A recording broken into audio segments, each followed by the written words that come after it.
Dicho al propio Abraham, eso de que no podían ser justificados sino por ley, dejarían entredicho al propio Abraham, a quien no le tocó vivir en el tiempo de la ley, sino 400 años antes de la ley vivió Abraham.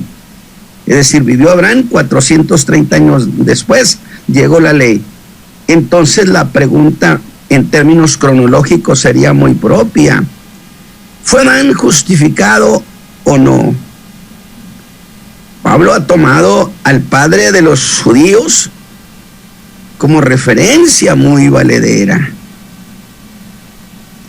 Y la respuesta, diríamos, hasta obligada, que todo judío debía ser que ciertamente Abraham había sido justificado.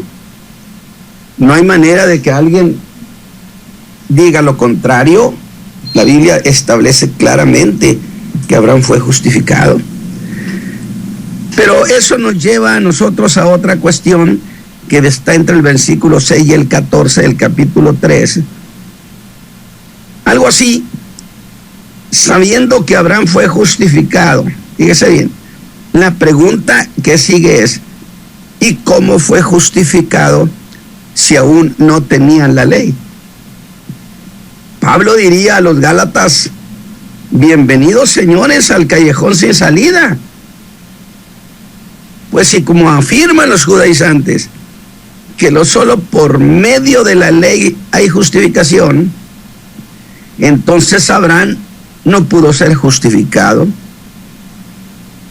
Por el contrario, si Abraham fue justificado sin la ayuda de la ley, luego entonces se puede ser justificado sin la ley. ¿Por qué afirmar que ahora sí es necesario, si con Abraham no fue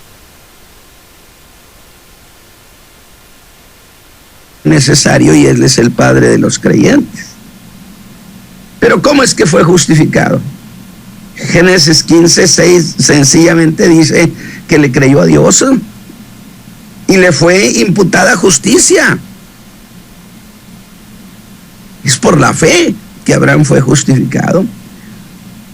¿Es entonces la fe otra manera de ser justificado? No, categóricamente. La fe es la única manera de ser justificado. Porque para ser justificado en la ley era riguroso guardar toda la ley y nadie pudo hacerlo jamás. Pero vayamos más al detalle, y es esto: que si a Abraham le imputaron o le atribuyeron justicia, es porque Abraham no era justo, pero por la fe la recibió la justificación. Sin embargo, las conclusiones siguen y siguen en ese orden. Si la fe fue suficiente para justificar a Abraham, ¿para qué la fe iba a necesitar ahora la ayuda de la ley? Pablo ha resaltado que la ley llegó tarde en ese sentido y no ayudó en lo más mínimo a la salvación de Abraham. ¿Por qué iba a hacerlo ahora con los Gálatas? Qué razonamiento tan precioso. Ahora, hemos visto que Abraham fue justificado necesariamente por la fe y que únicamente por la fe él da justificación, porque la ley no fue dada para justificar. O me preguntaría usted a mí, hermano Ramos, pero ¿no estaba escrito que el que guardara la ley viviría? Está escrito, muy cierto, pero Pablo preguntaría: ¿y quién, señores, de nosotros pudo guardar la ley? Entonces, si nadie pudo guardar la ley, ninguna carne se podría justificar por la ley, porque no la pudo guardar, porque la ley es santa. El mandamiento es bueno, dijo Pablo, produce vida, causa vida. El problema es que nadie ha podido guardarla. Entonces, volvemos a esta cuestión que Abraham fue justificado por la fe. Y luego aborda la cuestión de la promesa que Dios hace a Abraham frente a lo que sería el pacto de la ley, y que está comprendida entre los versículos 15 al 29. Y mire, es interesante cómo es que el apóstol hace su entrada a esta cuestión. Observe a este estratégico defensor de la fe. Pone como ejemplo los pactos que se hacen entre los hombres. ¿Cuál? Pues cualquier pacto. Por eso dice, hermanos, hablo en términos humanos. Un pacto, aunque sea de hombre, una vez ratificado, nadie lo invalida ni le añade. Y hago notar la última cláusula.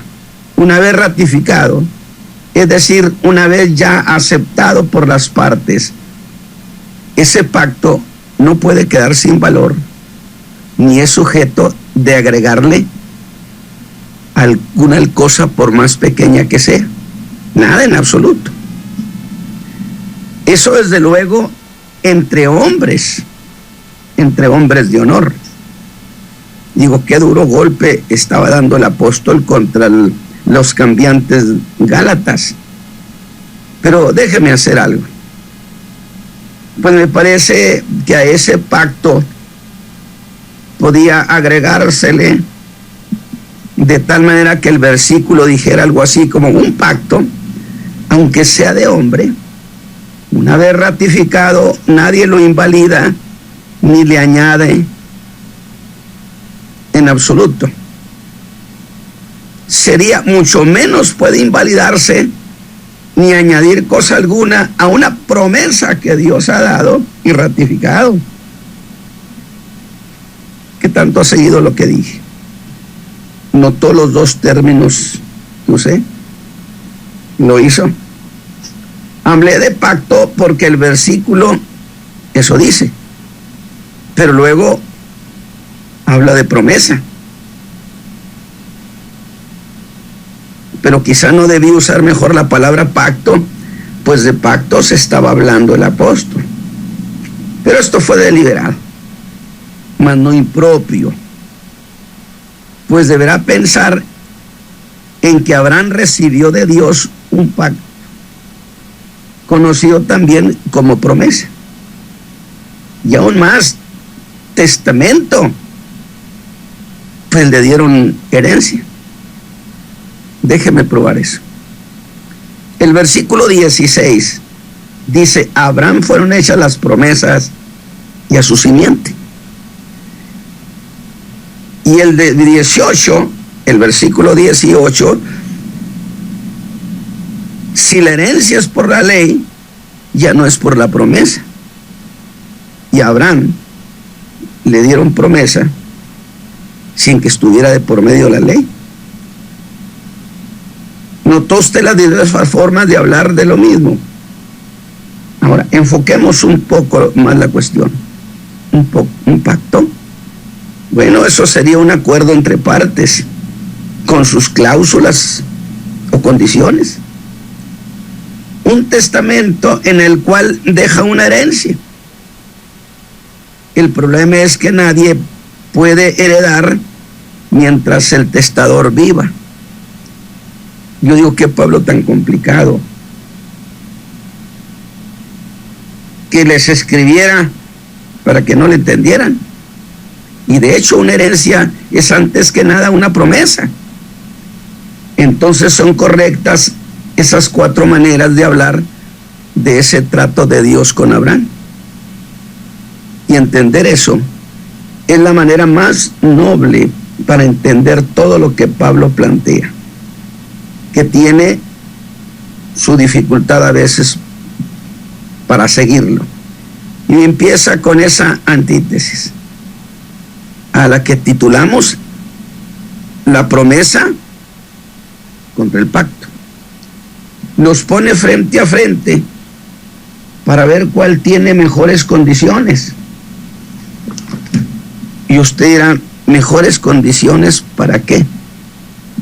Pues para ser justificado, porque estamos hablando de justificación. ¿O no es la cuestión que el apóstol está discutiendo?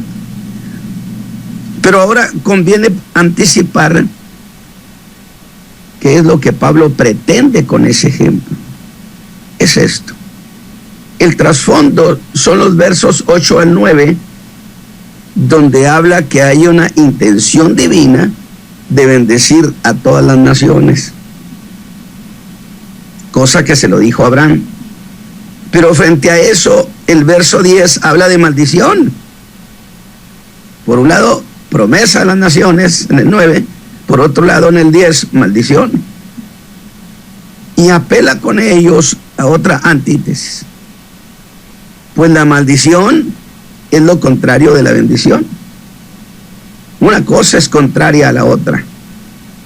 Y haber mencionado estas dos posibilidades de ser maldecido o alcanzar bendición es la clave que nos da acceso al argumento, porque desde luego que el mundo entero quiere la bendición. ¿Cree usted que pensar así tiene una lógica? Pero eso a su vez nos pone ante una interrogante: ¿cómo se obtiene la bendición? Los judíos dirían, por medio de las obras de la ley. La gracia gritaría a todo pulmón que no, que es por la fe en Cristo. ¿Ve dónde nos estamos encontrando con esas cosas? Así que ahí está a descubierto el trasfondo de lo que Pablo menciona. ¿Por qué ruta se llega a esa bendición? ¿Por el Sinaí o por la promesa? Y es por eso que Pablo pone el pacto del Sinaí frente a la promesa hecha a Abraham. ¿Se ha dado cuenta por qué Pablo hace eso? Así que el razonamiento es este: si se puede obtener la justificación por medio de las obras de la ley, la promesa de bendición que Dios le hizo a Abraham carece de sentido. Una vez más, el razonamiento sería este: si se puede obtener la justificación por medio de las obras de la ley, la promesa de bendición que Dios le hizo a Abraham no tendría sentido. Por eso hace el uso de esta antítesis. Pongamos a las dos frente a frente y veamos, queda una y queda la otra. Y aún más, de pasada descubramos si hay entre ellas rivalidad. Porque yo dije en una de mis intervenciones que son incompatibles la ley y la gracia. Esto desde luego causaría un rechazo inmediato. Eso no es posible, hermano Ramos. La Escritura no plantea las cosas de esa manera. Y yo tendría que decir que tiene mucha razón. Que yo estoy hablando de que es incompatible cuando se quiere hacer de la gracia y de la ley una sola cosa, o bien cuando se quiere subordinar la gracia a la ley, que cada una de ellos tiene su propio lugar, y que cuando se les pone en su verdadero lugar no hay incompatibilidad entre ellas. Por eso dije, pongamos a estas dos cosas frente a frente y veamos queda una y queda la otra, para descubrir de pasadita si hay tal cosa como rivalidad entre la ley y la gracia. Desde ahorita se lo digo, de ninguna manera, porque las dos cosas vienen de Dios. O por lo menos veamos si la promesa de bendición que hizo Abraham es por sí sola insuficiente para justificarnos, o si necesita la ley como complemento. Una vez más, porque esto quiero que usted lo procese con mucho cuidado. Queremos descubrir si entre la ley y la gracia hay rivalidad. O por lo menos dije, veamos si la promesa de bendición que hizo Dios a Abraham, es decir, que en él serían benditas las naciones de la tierra, es por sí sola insuficiente para justificarnos, o si esa promesa necesitaba a la ley para que sirviera de complemento de la justificación, o si por el contrario, la ley no es necesaria, pues nunca fue suficiente. Es mucho lo que Pablo está definiendo aquí. Si la ley no hubiera sido necesaria, Dios no la hubiera dado, pero tiene su propósito. Entonces, definamos. Por un lado, el carácter de la promesa a Abraham y el carácter del pacto del Sinaí con Moisés. Sin duda, debemos quejarnos y decir, ¿a qué Pablo tan complicado? Definiciones y aclaraciones. Empecemos con el pacto de la ley en el Sinaí con Moisés. ¿Qué sucedió cuando Moisés recibió la ley? Ese día hubo 3 partes o 3 participantes, pero más propio 3 partes. 3 ¿por qué? Por un lado, uno era Dios, del otro lado, el pueblo, y usted me dirá, ¿y el tercero? Bueno, cierto que por un lado estaba Dios dando la ley, fue quien propuso el pacto, no a un solo hombre, sino a toda una nación.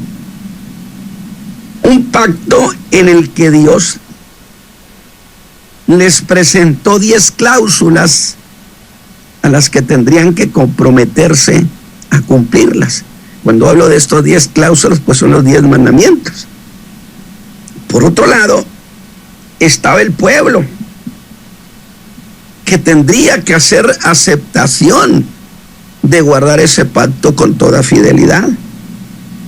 Oiga, usted me dice, oiga hermano, ¿y el tercero quién era? ¿El tercero? El tercero era Moisés. Pero ¿por qué no computarlo acá con el pueblo? ¿Qué hacía él? Él fue llamado el mediador. Dios le decía a Moisés y Moisés lo decía al pueblo.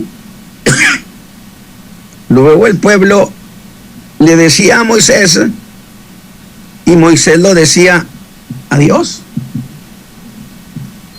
Y al final el pueblo dijo, haremos todo lo que él ha dicho. Éxodo 19:8. Y yo digo, no midieron sus palabras cuando dijeron, haremos todo lo que él nos ha dicho. ¿Qué cosas? Estas 10 condiciones, estas 10 cláusulas que nos ha puesto, nosotros las guardamos sin ninguna dificultad. Nosotros podemos hacerlo. Y yo digo, no midieron sus palabras, porque nadie pudo jamás guardar la ley, ni uno solo. Porque vuelvo a la pregunta, si usted me dice, hermano, si alguno guardara toda la ley, ¿sería justificado? Tengo que decirle que sí. Pues la Biblia lo establece, haz esto y vivirás. No contradice. Entonces, ¿cuál es el problema? Que nadie pudo jamás guardar la ley. Y si nadie pudo jamás guardar la ley, nadie jamás pudo justificarse por medio de la ley. Porque nadie pudo guardarla.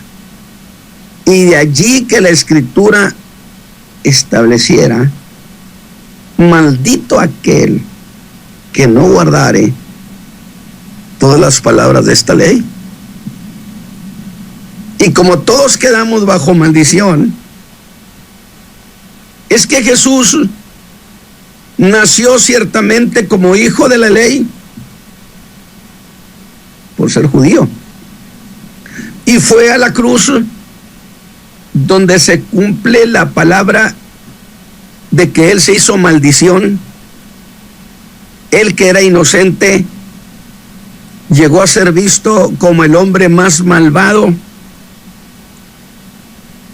Que yo he dicho, cuando él cargó el pecado de todos, la ley podía voltear a verlo y decir: nunca he visto un hombre tan malvado como este. Y que luego la ley volteara a vernos a nosotros y dijera: nunca he visto tanta gente tan justa y tan buena como estos. Porque él tomó nuestros pecados, nuestra maldición. Él fue visto como el peor de los malhechores, para que nosotros fuéramos llamados y vistos como inocentes. Pero eso lo ganó en la cruz, sin la ayuda de la ley. Porque la ley no fue dada para eso. La ley no fue dada para justificar. Pablo diría que tuvo una razón pedagógica. Yo no sabía cómo andaba ni quién era hasta que llegó la ley y me dijo: mira cómo estás. Me señaló y entonces me di cuenta que yo era un pecador.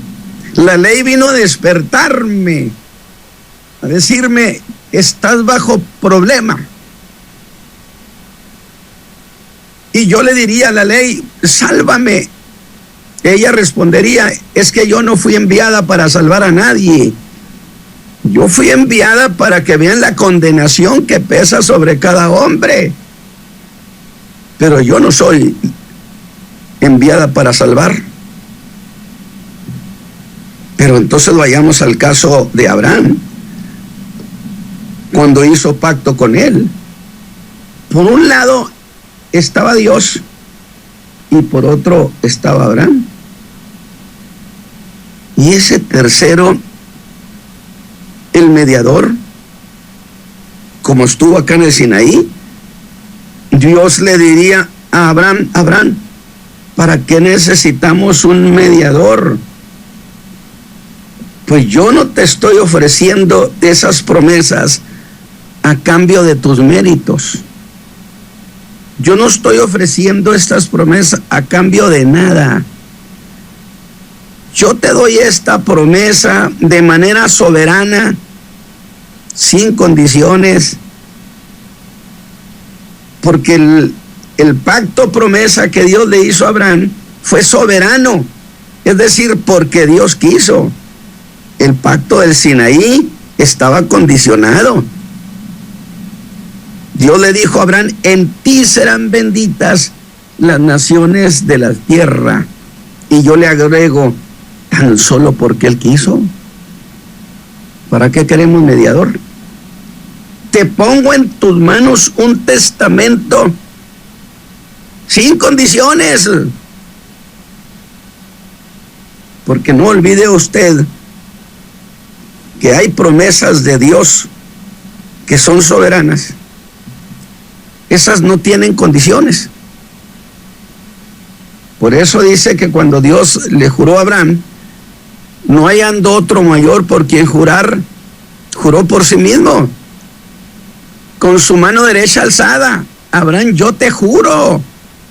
Cosa por la cual es imposible que Dios mienta por su palabra, tan solo porque lo dijo y por su juramento. A Abraham no le puso condiciones. Abraham sin duda no salía de su asombro ante la generosidad que Dios estaba derrochando con él. Y entonces sucede algo insólito, que Hebreos lo dice y que lo acabo de señalar, que Dios, queriendo hacer más fuerte esa impresión en Abraham, no hallando por quién jurar, pues el que es menor siempre jura por el que es mayor. Abraham ve que Dios levanta su diestra, su mano derecha, y le dice a Abraham: te juro por mí mismo que todo esto será tuyo. Pero aunque Pablo tiene emoción, ágilmente aclara lo que dice el verso. Ahora a Abraham fueron hechas las promesas, y a su simiente, dijo Pablo. A Abraham fueron hechas las promesas y a su simiente. Y fíjese usted el detalle sutil de Pablo. Aquí pareciera que está diciendo o que hablara de toda la nación judía. Pero un momento, Dios dijo a Pablo: no, Dios no estaba hablando de los muchos, porque no lo dijo en plural. Dios no dijo tus simientes como si fueran muchos, dice Pablo, sino tu simiente, que es un singular, que es Cristo. No es por medio de la nación. Tu simiente en singular es Cristo específicamente, y Pablo lo dice en esta carta a los Gálatas. Dios no estaba hablando de los muchos, porque no fue plural simientes, sino singular. Simiente porque se trata de uno solo, y esa simiente es Cristo Jesús. De Cristo y de nadie más hablaba Dios con Abraham. Jesús fue el depositario único de esa bendición, y por eso solo en Cristo usted podrá hallar la salvación, y en ninguna otra manera. Pero ahora viene otra comparación entre el pacto y la promesa. Pues ahora la ley y la promesa en términos cronológicos, en el verso 17, dice: el pacto previamente ratificado por Dios. ¿Cuándo? Al prometer que nacería Isaac. Allí se ratifica el pacto a Abraham. Pero Pablo dice que ese mismo día, cerca de 1450 años antes de Cristo, Dios ratificó su pacto, pero con Cristo, cuando aún todavía no se hacía hombre. Y se dice que el que es primero en tiempo es primero en derecho. Y la promesa hecha a Abraham fue anterior a la promesa de la ley. Por lo tanto, fíjese bien lo que le voy a decir. Acuérdese que hubo dos promesas soberanas. Una Dios se la hizo a Abraham: en tu simiente serán benditas las naciones de la tierra. Y otra se le habría de hacer a David, que también es promesa soberana, que no está condicionada, que un hijo suyo reinaría eternamente. Cuando Cristo vino, se introduce el mensaje del reino. Sin embargo, Jesús, en vez de ir a sentarse al trono, Jesús se fue a la cruz. ¿Por qué razón? Porque lo que es primero en tiempo es primero en derecho. Y primero fue la promesa a Abraham que la promesa a David. Y es entonces, pensemos, Abraham fue justificado por la gracia, que es por la fe. Pues note lo que sucedió como conclusión en cada pacto. En el Sinaí el pueblo dijo: haremos. No midieron las palabras. Si Dios dice que por estas promesas las tenemos nosotros, por guardar 10 cláusulas, se las guardamos el mismo día. No hay ninguna dificultad. Mientras que Abraham dijo: te creo. Y allí fue justificado. En el Sinaí dijeron, haremos. Abraham dijo, te creo. Dos cosas distintas. Y allí fue justificado 430 años antes que llegara la ley. Desde luego que habremos de seguir desglosando para luego aclarar muchas de estas cuestiones.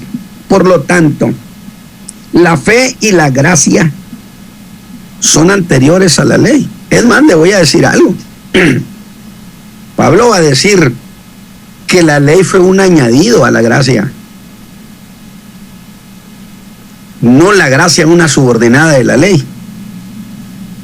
Porque la ley fue agregada, fue puesta, fue añadida hasta que viniera la promesa. Y le dieron una herencia. Pero la herencia fue dada ¿acaso por la ley?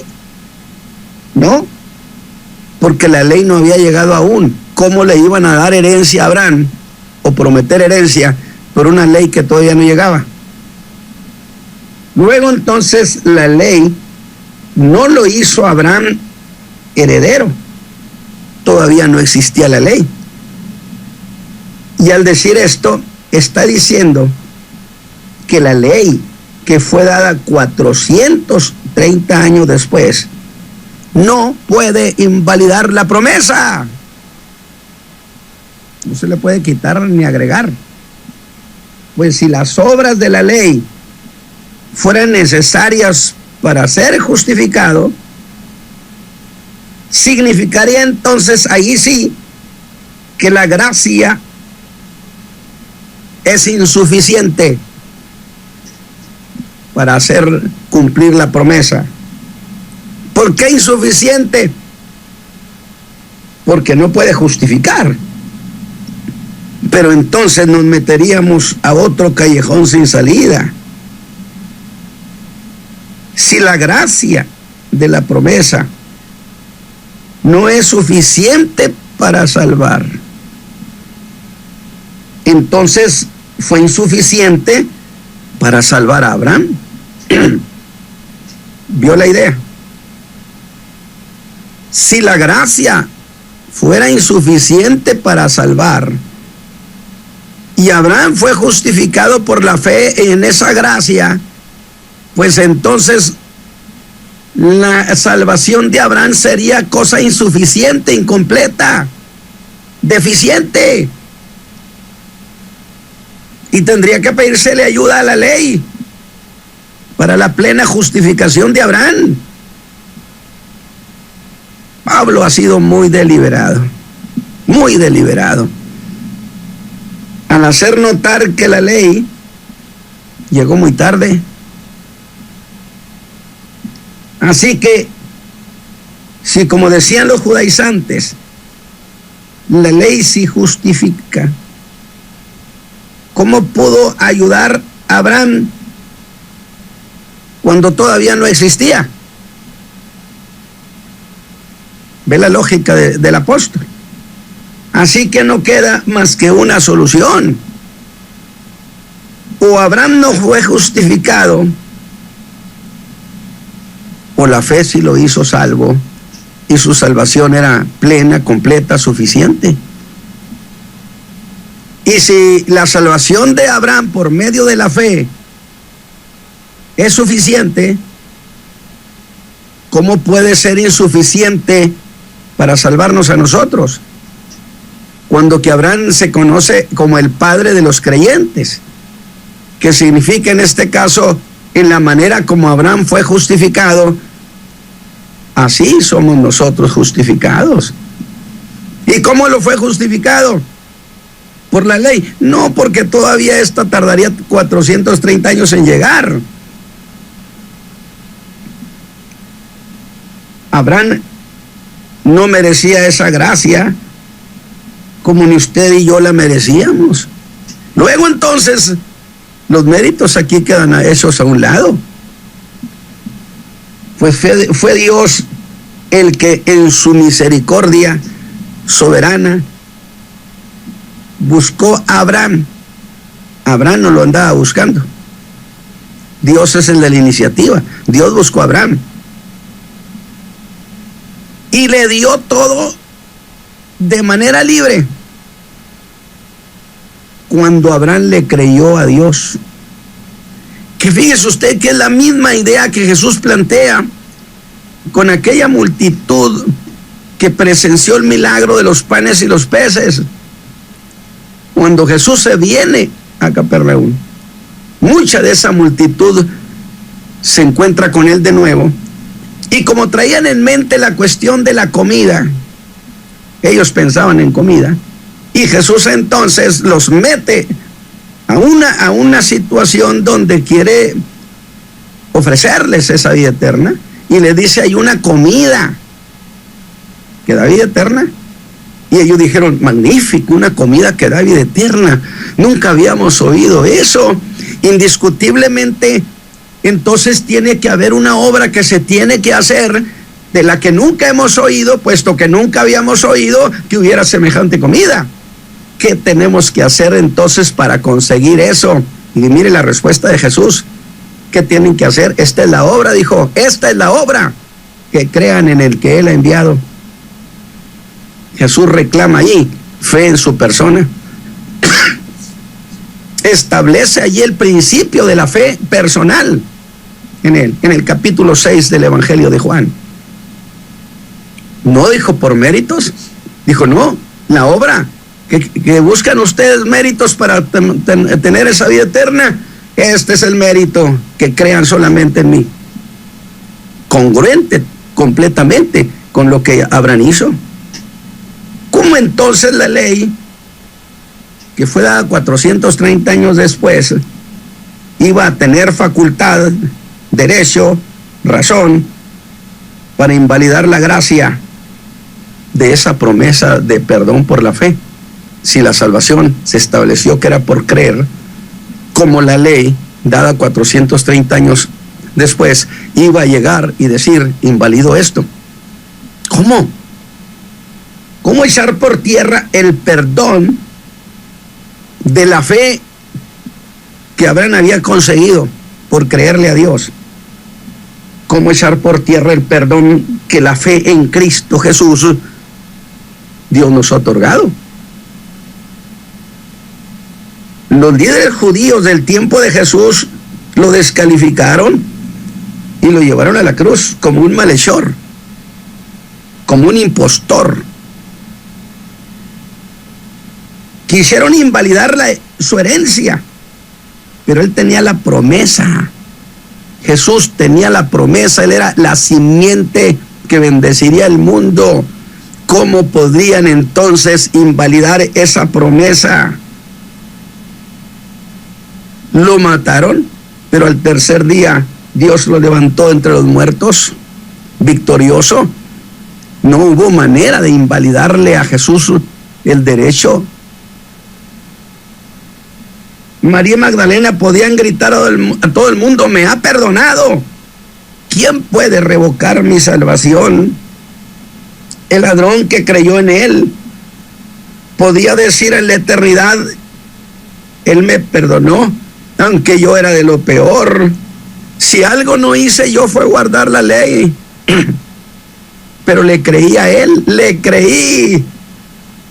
Mi pregunta es: ¿qué razón tenían los judaizantes de ir a la Galacia desmintiendo la salvación que Cristo les había dado a todos esos gentiles?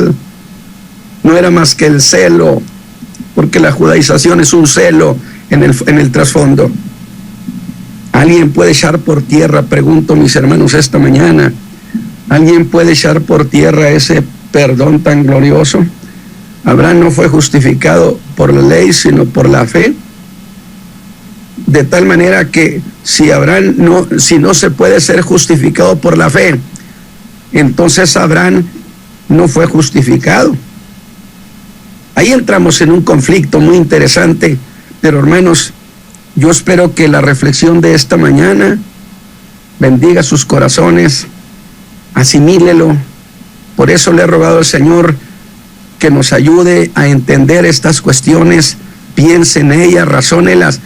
Usted, mi hermano, que ha sido salvo por Cristo, usted no necesita nada más, porque la salvación que Dios le otorgó a Abraham, el padre de los creyentes, fue hecha sin la ayuda de la ley, sin menosprecio a la ley.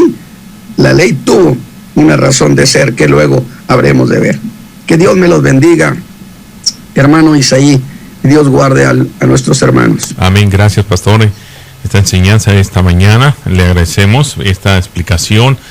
Yo sé que para algunos se les hace difícil, pero para los que hemos creído en esta linda y bendita gracia, esta ley sí sirvió, pero también antes, como usted ya lo ha explicado, nuestro hermano Abraham, el padre, este hombre, grande hombre del Señor, como así lo dice en Génesis 15:6, lo que usted leyó, y creyó a Jehová y le fue contado por justicia. Esta gracia aún existe el día de hoy. Estamos en la dispensación de la gracia, tiempo que Dios tiene oportunidades para cada uno de nosotros el día de hoy. Y nos bendice, pastor, porque entendemos que Cristo es la simiente engendrado en nosotros para darnos vida, y es por Él que nosotros aún el día de hoy permanecemos. Y como usted lo dijo, Dios hace decisiones soberanas en el cual Él hace como quiere, pero nunca se contradice, sino que al contrario nos está dando la oportunidad para que nos acerquemos a Él a través de la fe en esta linda y bendita gracia. Le agradecemos a usted que ha estado en fiel sintonía de esta programación. Continuamos con esta preciosa carta a los Gálatas, una carta muy linda que nos ha exhortado, pero también nos ha edificado. Esperemos que en las próximas enseñanzas sea de bendición para su vida. Pastor, le agradecemos infinitamente, ya que hay muchas personas que están oyendo, están aprendiendo. Me encuentro personas en el camino durante los días, y una de las expresiones que muchos les agrada son estas enseñanzas en este horario, ya que nos están edificando y nos están llevando a la consolidación en lo que hemos creído. La gracia, linda gracia, que la ley no está exenta, claro que sí, que nos ha servido, como dijo Pablo, para reconocer en dónde estábamos mal, y bendito nuestro Dios que siempre llega a tiempo. Pastor, le agradecemos infinitamente en esta mañana, y queremos agradecerle a usted también, usted que nos ha sintonizado, a todos los que nos sintonizan en diferentes hogares o casas o trabajos, y en la radio, gracias a nuestro hermano Gamaliel, ahí en Radio Oasis Espiritual en la ciudad de Nueva York, y agradecemos su fiel sintonía. Pastor, muchas gracias. Será hasta el viernes, si Cristo no ha venido. Aquí estaremos una vez más. Le agradecemos infinitamente.